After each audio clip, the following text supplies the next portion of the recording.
Kun ammoo paartii afraffaa barnoota koorsii weebsaayitii keenyaati. Amma wanti nuti goonu ammoo akkamitti akka peejii akka uumnu akkasumas peejii kanneen akka privacy, terms, contact form fi akkasumas about akkamiin add akka goonuu fi akkasumas post akkamiin akka maxxansuu qabnu wal duraa duubaan viidiyoo kana keessatti isin agarsiisa.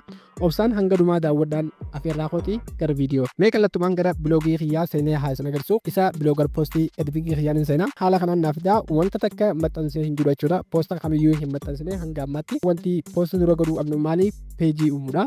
Peejii akkamitti uumnu? Peejii dirqama uumuu qabnutu jira. Fakkeenyaaf AdSense keessatti gaafa add gootan peejii sayyoo hin qabaanne AdSense isiniif accept godhuu hin danda'u. Kanaafuu peejii akkamitti uumna? Deddeemuudhaan isa peejii kana ni filanna.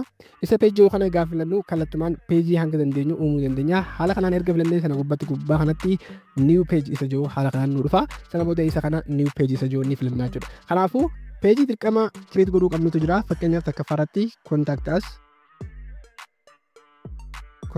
us haaluma agartan kanan haala kanaan jalqabarratti contact us isa jiru ni filanna. Sana booda peejiin keenya dirqama uumamee jira. Sana booda isa kana publish ni goona. Number 1 sana booda confirm isa jiru kana ni filanna. Amma peejii dirqabaa create godhannee jirra jechuudha. Peejiin keenya kan jalqabaa create godhamee jira. Ammallee akkatti aanu add godhanna. Ammallee isa new page gama gubbaa kanatti argamu ni filanna. Ammallee maal goona? Isa privacy policy goona. Privacy bichaas gootanii dhiisuu dandeessanii garuu yoo policy tiidhaatan baay'ee bareedaadha. Haala kanaan ni fida. Sana booda peejii kanaas add ni godhatanii isa kana add ni goona. Kana booda deemnee publish isa jiru ni goona. Sana booda kanallee confirm ni goona. Kun ammoo maaliif ni barbaachisa? Peejiiwwan kun dirqama AdSense keessatti baay'ee murteessaadha jechuudha. Akkamitti akka clickable ta'u waliin ilaalla. Sana booda ammallee isa lama godhannee jirra. Ammallee kan barbaachisu tokkotu hafee isa kana add ni godhanna. Sana booda habbaa lamatti daballaa. Ammallee terms and conditions yoo ta'anillee bareedaadha. Garuu terms jettanii yoo dhiisanillee baay'ee filatamaadha. Conditions haala kanaan terms and conditions isa jiru kana ni filanna. Sana booda isa kanaas add ni goona. Publish isa kana confirm. Wow, haala salphaadhaan peejii sadii add godhannee jirra. Amma tokko bichaatu nu hafa. Inni tokkoffaan ammoo isa baay'ee murteessaadha. Ammallee isa new create page isa jiru kana ni filanna. Haala salphaan akkuma reefutti isa kanallee about jennee haala kanaan add ni goona. Sana booda isa kana publish ni goona. Confirm baay'ee laafaadha. Hunda isaatu add godhannee jirra jechuudha. Amma peejiiwwan kun ammoo baay'ee murteessaadha. Karaa salphaadhaan afranuu add ni godhatanii jechuudha. Amma gaafa peejii kana click gootan clickable isin hin ta'u. Akkamitti akka clickable ta'us guutumaan guututti waliin ilaalla. Amma haala kanaan back ni goona.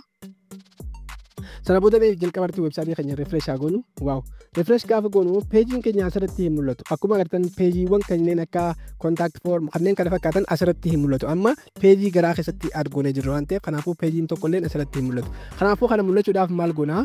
Amma peejii keenyatti biloogii keenyatti deemna. Ammallee isa layout yookaan ni filanna. Layout gaafa filannu kallattumaan keessa layout yookaan ammoo keessa editingii keenya karaa salphaan nu fida. Haala kanaan erga nu fidee ammoo maal goona? Sana booda gad deemuudhaan akkuma agartan jala kanarratti footer menu kan jiru sirriitti ilaala. Footer menu kan nu jiru nu fida. Asirratti wanti hubachuu qabdan namoonni tempileeta kanaan ala fayyadamu jirtanis steepumaan amma isin hordofuudhaan tempileeta hundarrattuu ni jira waan ta'eef garuu iddoo adda addaa jiraachuu mala tarii gara mirgaarra jiraachuu mala tarii gara bitaarratti yookaan ammoo gama dhumaarratti jiraachuu mala. Kanaafuu tempileeta kamiyyuu yookaan ammoo tiima kamiyyuu fayyadamtan tiima barbaadan fayyadamuu dandeessanii garuu an rekomandii kan isin godhu isa kana jechuudha. Baay'ee filatamaadha. Itti fayyadamuufis baay'ee salphaadha. Yoo barbaadan kan barbaadan filata. Kanaafuu tempileeta kamiyyuu yoo fayyadamtan steepumaan isin garsiisu kana sirriitti hordofuu qabdu. Sana booda maal gootan footer menu kan jiru jala kanarratti agartanii isa qalamaa kana filattanii isa qalamaa kana filachuudhaan peejii dirqama aariif goonutu jira jechuudha. Isa qalamaa kana filanna. Sana booda jala kanatti wantoota hedduu nu fida. Akkuma agartan jala kanatti wantoota hedduu nu fida. Default akkuma agartan inni add nu godhee jira. Yoo barbaadan delete ni gootanii isa kan delete kanallee delete ni gootanii kan isin dhiisuu qabdan ammoo isa home jiru kana qofa kanallee delete ni goona.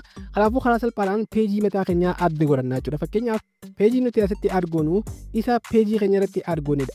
Sirriitti hubadhaa asirratti. Sana booda isa add new kan jiru ni filanna. Add new items inni itti aanu jalqabaa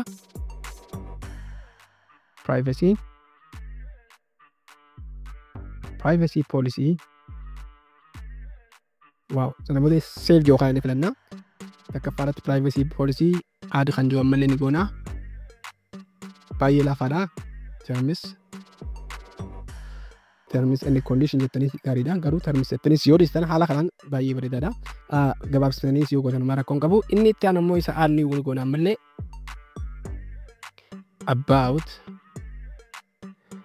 about save wow privacy policy terms about and contact us in wafa contact illee itti daballa contact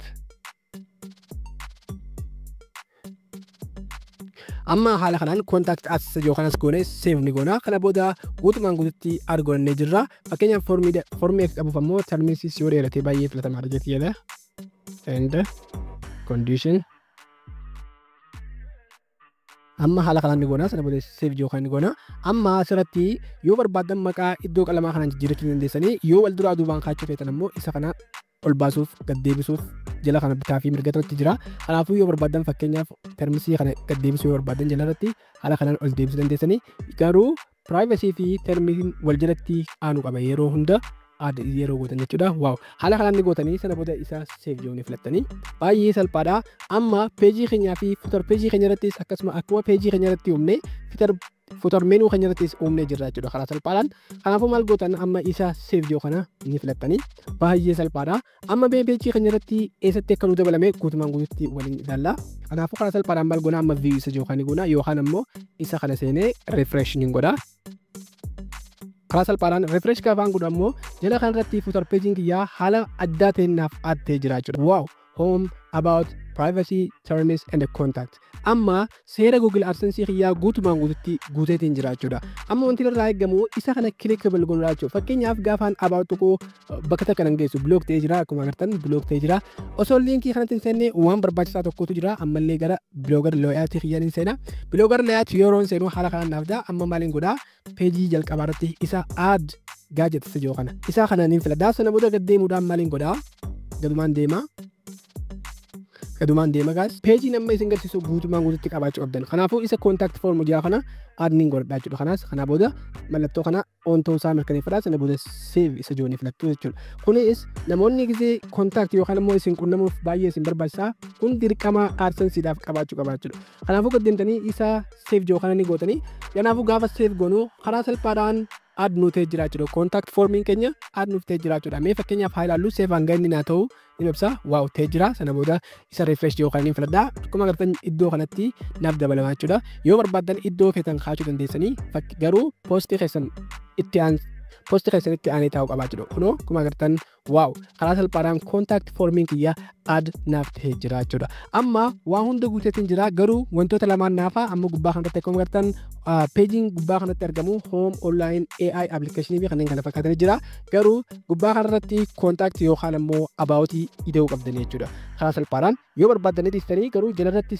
haala kanaan goonaan gahaadha garuu professional website godhachuudhaaf maal gootan gubbaa kanarratti about yookaan ammoo contact dabaluu qabdanii jechuudha kana dabaluudhaaf maal gootan yoo barbaadan ni dhiistanii yoo barbaadan ammoo add ni godhatanii namoota gad deemuudhaan isa linkii yoo meenuu irratti linkii isa yookaan filattanii sana booda gad deemuudhaan isa add kan joo ni filattu karaa salphaadhaan about waa'ee keessanii website keessan waa'ee maaliitii fakkeenyaaf kan joo about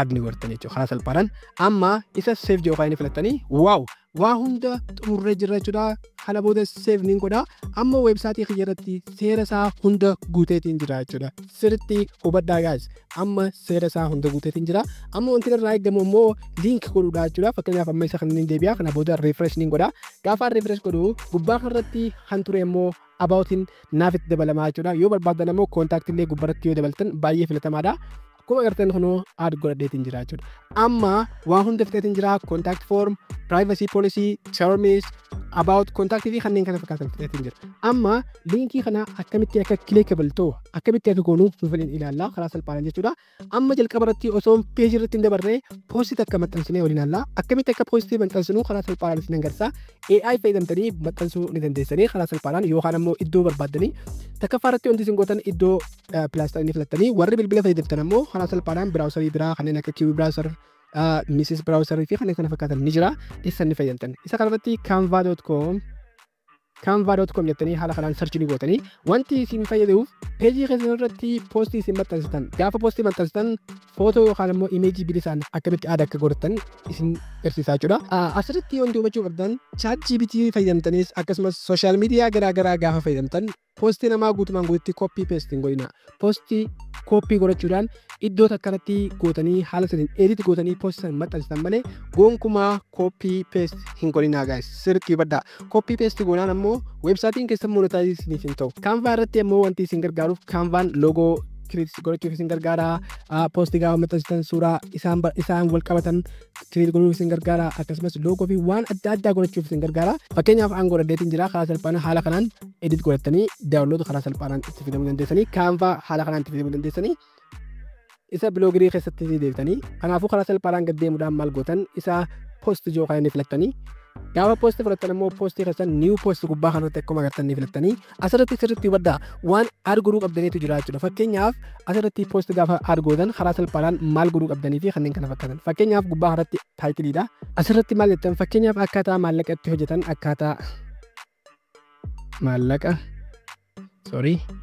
akkaataa maallaqa itti hojjetan fakkeenyaaf hojjetan jettanii haala kanaan barreessitanii fakkeenyaaf kun taayitilii keessanii jechuudha. Taayitilii gaafa namni sarchi godhu jalqaba irratti isin dhufuudha jechuudha. Kanaafuu karaa salphaan jalqaba irratti wanti add godhuu qabdan taayitilii keessan bareechitanii haala kanaan keessanii inni itti aanu immoo poostii keessan asirratti poostii keessan ni maxxanaa. Fakkeenyaaf poostii tokko ni qaba waan ta'eef isin ammoo kan barbaadan godhatanii kunoo akkuma agartan poostii haala kanaan isin dhufa jalqaba irratti seensa isa joonni eegalla. Jalqaba irratti isa seensi jiru kana inni guddistanii fakkeenyaaf yookaan ammoo kana gootanii yookaan ammoo isa kana filachuudhaan isa sub heading isa yookaan inni gootanii guddatee keessa harkata mata dureen freelancer jechuu fakkeenyaaf kunis guddatee keessa mul'achuu qaba. Haala kanaan bareechitanii keessan jechuudha. Warri silaa mata duree ta'an gumatti heading sub heading fi kanneen kana fakkaatan itti yaad gootanii jechuudha. Kanaafuu karaa salphaadhaan waa'ee kanaa erga maxxansanii booda ammallee isa kana slash gad deemuudhaan isa space gootanii haala kanaan gootanii suuraa jalqaba irratti asirratti add godhatanii suuraa fiisee fudhatan kunuunsa gubbaa kanatti insert image isa joo kana filattanii sana booda isa upload from computer isa joo yookaan immoo bilbila keessan irraa from computer ni jaa garuu bilbila keessan keessaas haalaan amma isin garsiisu kanaan aadatti ni gootanii sana booda isa kana google alloo isa kana alloo ni godhatanii alloo gaafa gootan ammoo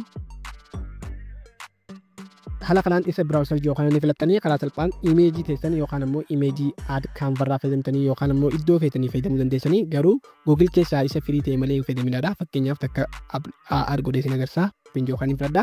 Karaa salphaadhaan imeejiin kiyyaa jalqaba irratti naaf dhufaa jechuudha. Kanarratti poostii keessan akkamitti akka raank ta'u waan isin garsiisu jira sirriitti qalbii takkaan hubadhaadha. Sana booda kun ammoo imeejii kiyyaa sana booda maal gootan taayitilii keessan kooppii ni gootan gaas taayitilii keessan jalqaba irratti kooppii ni gootanii warri kompiitara qabdan ammoo haala kanaan ni gootanii sana booda kooppii ni godha. Sana booda imeejii kiyya kana ni filadha. Sana booda taayitilii kiyya kana maalitti ni godha add imeejii kiyya irratti ni godha. Sana booda setting yookaan ni filadha. Sana booda asirrattis paste warri kompiitara qabdan ammoo control V yookaan ammoo quba lamaan iskiriinii keessan tuquudhaan paste isa joo ni gootanii karaa salphaadhaan warri bilbila qabdan ammoo qaqqabdanii taa'uu qofa baay'ee laafaadha. Sana booda isa update joo kana ni filadha. Waaw taayitiliin kiyyaa haala kanaan namoota hedduu biraa akka goofne gargaara. Sana booda isa kana update ni godha. Amma SEO keenyaaf baay'ee murteessaa kan ta'e settingii paartii yeroo dambaa irratti bananne asii wal qabataa jechuudha. Amma kun isaa wal qabataa isa laabel joo kana sirriitti hubadhaa. Laabeliin kun kaataagorii keessanii jechuudha gaas. Fakkeenyaaf kaataagorii gaafa jennu asirratti gaafa dhufnu gubbaa kanarratti kaataagorii adda addaa add godhannee turre. Kaataagorii kana keessaa achirratti asii wal qunnamsiisuuf baay'ee nu fayyada jechuudha. Kanaafuu as keessaa wanti isin maxxansitan isa asirra jiru wajji wal connect ta'uu qaba jechuudha. Fakkeenyaaf kun waa'ee hojii online waan ta'eef asirratti maaliin godha online money right. Sana booda koomaa godhee yoon fedhe application ninja apps yoon barbaade yoo wal qabatan ta'e haala kanaan ni godha. Sana booda isa kana add ni godha. Sana booda isa kana save ni godha. Karaa salphaadhaan amma save naa ta'ee jira. Amma gad deemuudhaan maaliin godhaa permalink isa joo kana sirriitti hubadhaadha. Permalink kun automatically permalink kan jirurra taa'uu qabaachuu isaanii mirkaneeffadhaadha. Yoo kajalaa irra jiraate kan gubbaa add ni gootu karaa gabaabaadhaan. Ammallee maal gootan location isa joo kana iddoo jirtan jijjiirachuu dandeessanii garuu kun filatamaa miti. Inni itti aanu immoo isa descriptionii kana. Descriptioniin kun baay'ee murteessaadha. Isa kanarratti maal gootan taayitilii keessan jalqaba add ni gootanii sana booda qubee isaa irratti kan gootanii ammallee poostii keessan jalaa hamma muraasa tokko koppii ni gootanii iddoo kanatti paste ni gootu. Waaw isa kana publish ni gootu jechuudha.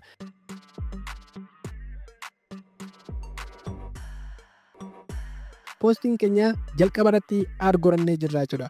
Amma postii kana akkamiin liinkii akka goonu isin agarsiisa. Ana ammoo tokkicha kanaan isin agarsiisa. Isin postii keessan hundaaf walitti liinkii ni godhattan jechuudha. Amma postii kana maxxanseetiin jira. Sana booda postii kiyyarraa loogii kiyyaniin sana booda refresh ni godha. Postiin kiyya asitti na argama. Wow guys, akkuma agartan postii jalqabaatiif maxxanseetiin jira. Amma isa didakkaatu as jira. Sana maal gootan karaa salphaadhaan iddoo bloogii keessatti ni deebitanii. Sana booda maal gootan layout isa jootti ni deebitan guys. Layoutii keessan ni seentanii kana booda kaataagorii keessan open ni godhatan. Kaataagoriin ammoo baay'ee murteessaadha. Kaataagoriin keessan gaafa open ta'u ammoo liinkii akka ta'uuf isin gargaara. Sana booda maal gootan gaddeemuudhaan kaataagoriis kan jooni jira jechuudha. Yoo hin jiraanne ammoo add ni godhatanii akkuma agartan iddoo qalamaa kaa'anii filattu. Sana booda kaataagoriin keessan on ta'uu isaa sirriitti hubadhaadha. Sana booda jala kanatti akkuma agartan select label isa jiru tick all isa jiru kan inni filattanii yeroo hunda peejii gaafa create gootan karaa salphaadhaan isa kana tick all gaafa jiru filachuu hin dagatinaa. Sana booda save jooni filannaa kun maaliif akka nu gargaaru isin agarsiisa jechuudha. Karaa salphaadhaan erga haala kanaan kaataagorii keessan filattanii amma maal goonaa save ni goona jala kanatti kan argamu isa save jooni filannaa. Save gaafa goone sana booda maal goonaa amma liinkii walitti godhuu qofaa jechuudha guys. Sirriitti hubadhaa. Liinkii godhuudhaaf ammoo iccitii guddoo tokkotu jira. Viidiyoo kana irra deddeebi'aa sirriitti hubadhaa akka isin dinnetti jechuudha. Kanaafuu amma poostii kiyyan hin deebi'aa. Fakkeenyaaf poostii kiyya deebi'ee sana booda home gaafaan seenu jalqaba suuraa fuula kiyyaa yookaan ammoo jalqaba websaayitii kiyyaa irratti nageessa. Karaa salphaadhaan amma kaataagorii kana eessaa find goona maal itti fayyadamnaa isin agarsiisa. Sana booda gaddeemuudhaan jala kana irratti akkuma agartan popular post kanneen kana fakkaatan naaf jira. Akkuma agartan kaataagoriinaan jira.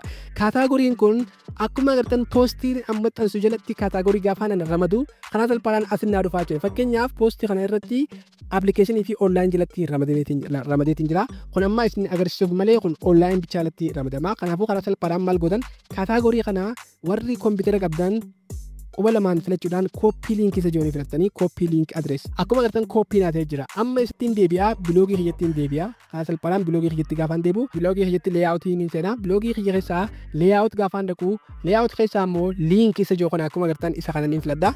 Sana booda amma kaataagorii kiyyatti paste ni godha. Fakkeenyaaf waa'ee online money postii nama maxxanse waan ta'eef isa kana kalamaa hin filadha. Sana booda site URL kan jiru ni agartanii isa kana irratti paste ni godha. Copy control V warri kompiitara qabdan haala kan control V warri bilbila qabdan ammoo qabdanii teessanii rakkoon qabu. Sana booda isa save jiru kan ni filadha. Amma save ni godha. Amma kaataagoriin kiyya jala naa ramadamee jiraachuudha. Amma sana booda maal ni godha isa save jiru kan ni filadha. Karaa salphaadhaan kaataagoriin kiyya naaf ramadamee jiraachuudha. Amma gaafa namni kaataagorii san link yookaan ammoo click godhu karaa salphaadhaan ramaddiitti jalatti fidaachuudha. Fakkeenyaaf mi'a isin agarsiisu isa kiyyan hin deebi'a. Sana booda gaddeemuudhaan isa home isa refresh ni godha. Sana booda refresh gaafa gootan ammoo kallattumaan linkiin isin fudhatan san asitti aatee jiraachuudha guys. Karaa salphaan haala kanaan gaafaan an refresh godhu haala kanaan argaa. Sana booda gubbaa kanatti online money gaafaan filadhu ammoo postii kiyya jala kanarratti naaf dhufaa jechuudha. Gaafa online money kiyya gaafaan filadhu wow akkuma agartan ramaddii online money jalatti naaf ramadamee jira jechuudha. Isin ammoo karaa salphaadhaan haala kanaan add godhachuu keessan hin dagatinaadha.